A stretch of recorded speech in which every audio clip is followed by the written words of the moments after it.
It's Orlando day 6 and last day, like last full day in Orlando. No parks today. We are on our way to Disney Springs. Yeah, I think he wants to try to get a Spirit jersey, and then I'm probably gonna look around and see if there's anything I like for myself. And then and then we're gonna have lunch. We're gonna just do quick service or something. So yeah, that's where we're headed now. Maybe else? No.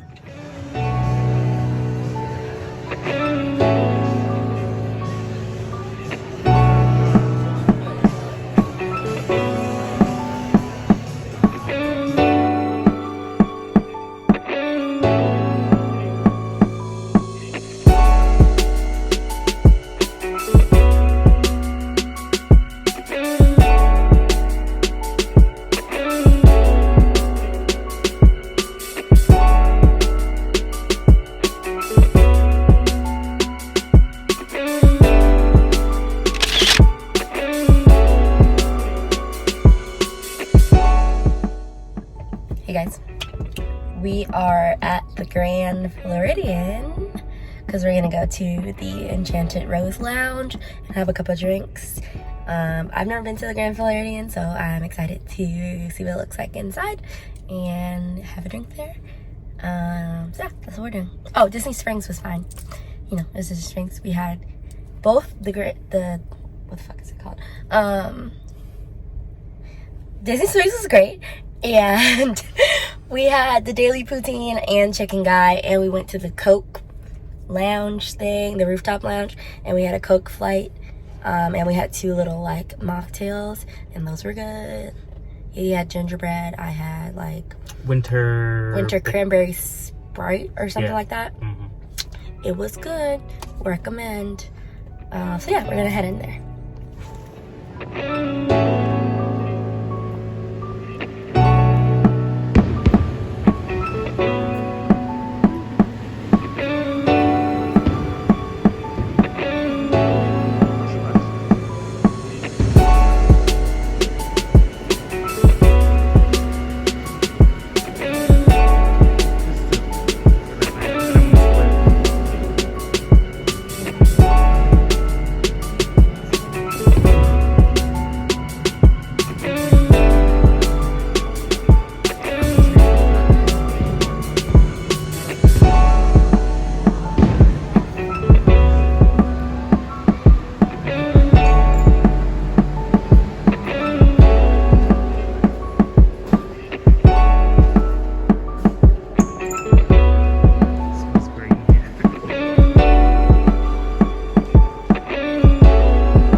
Hey guys, it is day 7 in Orlando and our last day. We are at the airport. We just dropped Brandon off for his flight, which is I think 10 hours from now, and we're sitting in the parking garage because we have to get this car back in like 30 minutes, and then we're gonna switch over to a different car because we are driving down to Miami, but just in a different car. And yeah, we just wanted to check in, maybe give some final reflections from our Orlando trip. I had a really good time. It was, like I think we've said, it was as good as it can be with it being like, you know, a real life trip. You have any final reflections? Yeah, enjoyed the 7 days. It's like weird because it both felt like a long time, but also that it flew by at the same time. But had a great time. We checked off most of the things that we had planned, and we did some extra bonuses that we didn't think we could get done. So it's cool. Yeah, I second everything he said. The extras, like the last minute dining reservation, being able to go visit Enchanted Rose and have some drinks last night. Yeah, it was great. I mean, this trip went by pretty much without hiccup, and that is a blessing in itself. I think we're both a little bit tired now, but ready to have a good time in Miami. I think we're gonna film a little bit down there, but I think that we're also gonna just try to enjoy each other's company and spend some quality time. Let's talk about Enchanted Rose. I mean, yeah, we didn't talk to wrap up about that. Yeah, so Enchanted Rose, I had we both had a tale of cocktails. I had the Amour and he had the Envy. I feel like we both feel like they were properly named. Mine was like red, and it was fruity and floral, very like fairy tale-esque, I would say. And his was a bit more like, it was orange-ish, I would say a little bitter, a little sour. Yeah. Which I feel like we ordered good cocktails for ourselves. I'm more into like the fruity type of flavors, and he ventures out a bit more. Then I also had a mojito, which was a mojito, and he had an old fashioned. It was like their seasonal flavor. It's like cranberry something. Yeah, it was pretty good. I don't even like old fashions, but this was pretty good.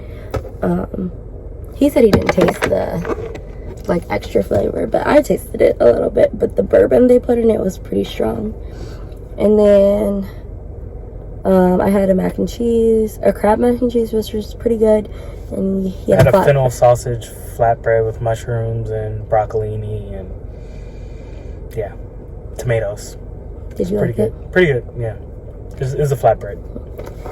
Neither of us had ever been to the Grand Floridian before, and it's a beautiful hotel. I would love to be able to stay there one day. All of the hotels that we were able to visit, which was just the Grand Floridian and the Polynesian, were all really pretty and are both really pretty. And I would love to be able to stay in a deluxe hotel one day. That's not quite in our tax bracket yet, but one day I hope to be able to do that. Something that I feel like I've heard in the lead up to this trip, but didn't quite know what they meant. I think especially the deluxe resorts have a good smell when you walk in, and both of them smell like great. Yeah, Yeah, and they're different smells. It's not like the Grand Floridian had its own smell and the Polynesian had its own smell, and they were both really good smells. And I feel like they like match the vibe of the place. The Grand Floridian had a really cool gingerbread house in it, and their tree is just gorgeous. So it was nice to be able to see that. Want to do highs and lows of the trip? Yeah. You first. So my overall high of the trip is just seeing that, we've been planning sort of a Disney trip, not necessarily this Disney trip, for about 2 years, and to see all of what we planned and all of the knowledge that I feel like we've gained, some of the secrets, some of the best tips and best practices for how to have a successful Disney trip. And, it's one thing if it was just us two on this trip, but to do it for 4 other people as well, and for it to be a success, I think that was definitely the high of the trip for me. Yeah, on a similar note, I think the high of the trip is feeling like I really got to do everything that I wanted to do. This phone wants to fall so bad. Yeah, I feel like I was really able to do everything that I wanted to do, and get surprised with a few little extra magical things. I think that I've been to Disney World before, and I knew that I loved the place, but I feel like I was really able to kind of relish in the magic of the place this time, just with all the knowledge that we've gained in the last 2 years and all the planning that we've done over the last, I think we started planning this sometime towards the beginning of this year. I think that it was just worth it. I can't wait to be back. I'm hoping that we can try to get to Disney World every 2 years maybe, but my mom has a big birthday next year, and I think she said she wants to go to Magic Kingdom next year, so we might be in Disney World again sooner than we even planned, which ain't nothing wrong with that. Definitely not mad about that. Again, we did this a couple years ago. We're back this time. I know all of people's complaints about Disney. It's touristy, you spend a lot of money, it's expensive for sure. All the other things, you probably have the most fun if you're a kid. All that being said, as an adult, I don't know how you go to that place and not have like a smile on your face. It's like if you feel like that, then you're just a professional hater. Like, you hate things that are happy. There's nothing wrong with embracing your inner kid. Yeah. Like, I feel like there's, no matter how old you see people here, like senior citizens in wheelchairs and in the little carts, that automatic carts, and you can they're having the best time of their life. With no kids with them either. Yeah, and it's like, and one of the things that I noticed this trip was like Disney World really embraces being accessible. Like, they try to make every accommodation for like disabled people, kids and adults alike, which I really do appreciate that and admire that about it. And not just guests. I feel like in the last couple days we were in the park, I saw so many cast members that were in wheelchairs or had like some type of disability, and they were doing a great job at their job. Like, one of our PhotoPass photos on Main Street was done by this older gentleman in a wheelchair, and he was just like asking us how we could afford to be at Disney World if we live in DC, which is super expensive. But yeah, I just felt like Disney really embraces accessibility, and I think that that's amazing. All right, how about your lows? I can go first if you need to think about it. I'm gonna leave out, we talked about this, the whole fake proposal thing, because that is a thing in itself. I don't know if that video will go up before this or after this, but eventually you'll know what we're talking about. So setting that aside, I would say there are two things that were my lows. One, my feet were killing me. Like, every day I felt like my feet were hurting more than everyone else. And, like, maybe that's true, maybe it's not, but, like, my feet were killing me. And I was wearing my most comfortable shoes. I had inserts in them. I just have super flat feet, and they're prone to hurting after walking for a long time. And that just kind of sucks. Next time I'll have to, I don't know, buy special shoes or something. I don't know. I wear sneakers.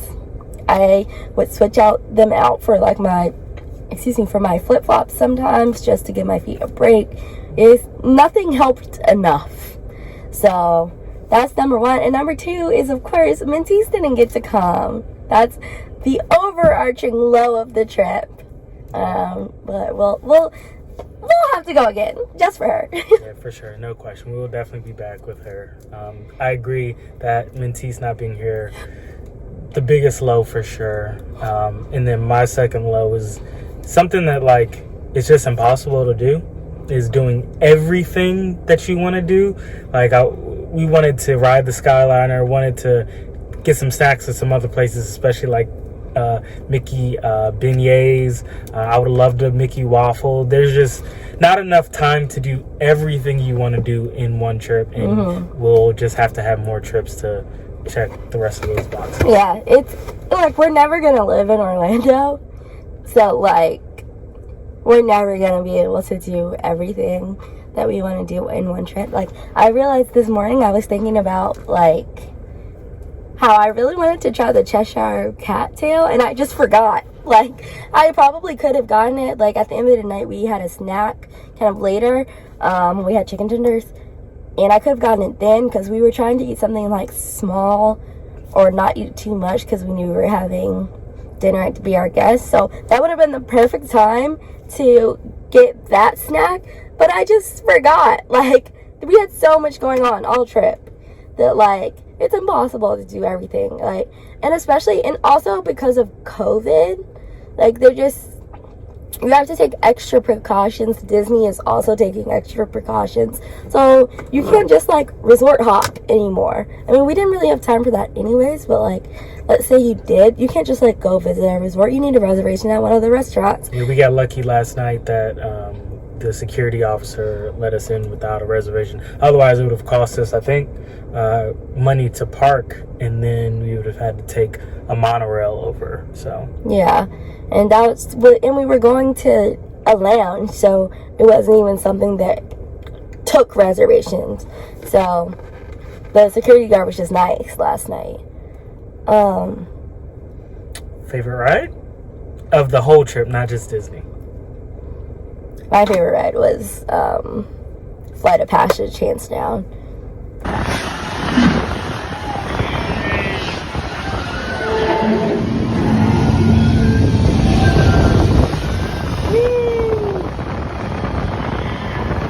I know what yours is, especially because you set up the whole trip. My favorite, obviously loved Flight of Passage too. Like, the thing about it is there's so much anticipation, I feel like, for the rides. For these three rides specifically for me, it was Flight of Passage, Velocicoaster, and it was Rise of Resistance. Meet their conviction. Raise the shields. Shields? I see no evidence. Now! Sound the alarm! All personnel to their stations! Stop, the prisoners have escaped. How brave, but ultimately hopeless. There's nowhere to run. Had so much build up, and I think they all three lived up to their expectations in their own ways, yeah. But Velocicoaster is it for me.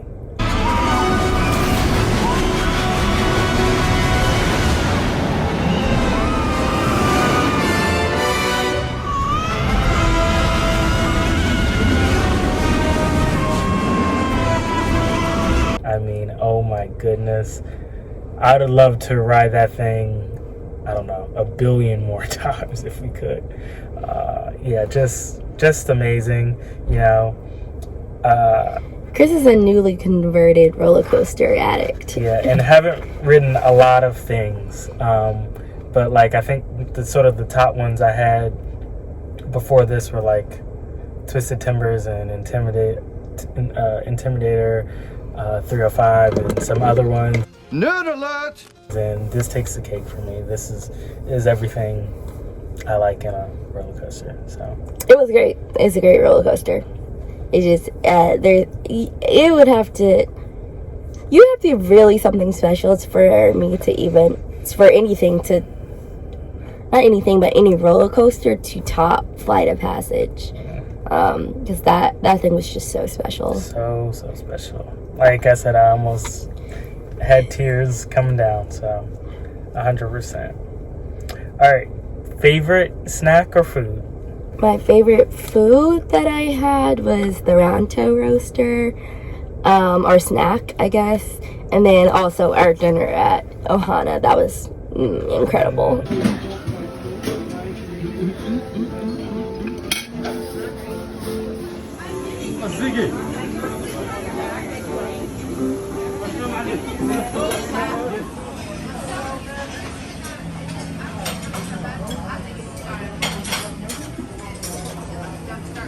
So good. Definitely Ohana. Love the Ronto wrap. I think I'm gonna go just to do a different item. I think surprisingly, Tangerine Cafe, lamb. I forget what it was. Lamb. Kefta, maybe. Yeah, kefta.